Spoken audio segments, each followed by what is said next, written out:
নবীজিকে কটূক্তির অভিযোগে দুজনকে গণধোলাই দিয়ে পুলিশে সোপর্দ করেছে স্থানীয়রা। একাধিক বিয়ে প্রসঙ্গে আলোচনার জেরে ঘটনার সূত্রপাত হয়। এরপর কয়েকশো এলাকাবাসী জড়ো হয়ে গণধোলাই দিয়ে পুলিশে খবর দেয়। ঘটনাটি ঘটেছে মাদারীপুরের শিবচর উপজেলার দত্তপাড়া ইউনিয়নের সাদিপুর বাজারে। সেখানে ওষুধ কোম্পানির চাকরিজীবী দেলোয়ার ও স্থানীয় ওষুধ বিক্রেতা সালামের বিরুদ্ধে নবীজিকে কটূক্তির অভিযোগ আনা হয়।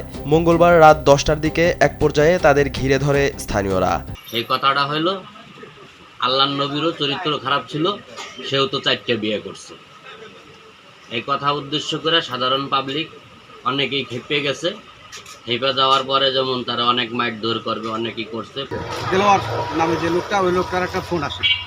4-5টা ফোন আসার পরে উনি বলতেছে, ভাই আমার স্ত্রী ফোন দিতেছে, আমি চলে যাই। তো পাশে সমেত মুশি নামে একজন লোক, উনি বলতেছে, তোমার স্ত্রী এত বারবার ফোন করে, তুমি হয়তো তোমার চরিত্র খারাপ।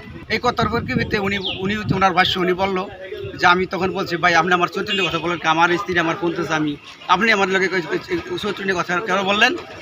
এই নবী করিম সাল্লাল্লাহু আলাইহি ওয়াসাল্লাম 4টে বিয়ে করছে, এই জন্য কি সে তার কি চরিত্র খারাপ হয়ে গেছে? এক পর্যায়ে পুলিশ গিয়ে তাদের উদ্ধার করে হেফাজতে নেয়। পরদিন সকালে তাদের মাদারীপুর জেলা ও দায়রা জজ কোর্টে প্রেরণ করা হয়। পুলিশ জানিয়েছে, ঘটনার সত্যতা নিশ্চিতে তদন্ত চলমান।